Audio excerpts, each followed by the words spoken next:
మనం ప్రార్థిస్తేనంట దేవుడు ఏదైనా చేస్తాడంట. అది ఎలాగో తెలుసా?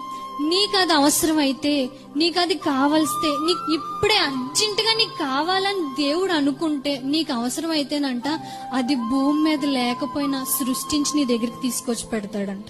అంత గొప్ప దేవుడు, అంత శక్తివంతమైన కార్యాలు నీ కోసం చేసే దేవుడు ఉన్నాడని అస్సలు మర్చిపోకు.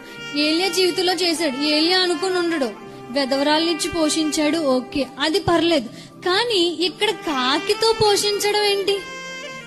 అసలు కాకి మన ఏదైనా దొరికితే చాలు పట్టుకెళ్ళిపోదాం అని చూస్తుంది. పెట్టే గుణం దానికి ఉండదు. కానీ అలాంటి కాకితో దేవుడు ఏలియాకు ఆహారం పంపడం ఎంత అద్భుతం.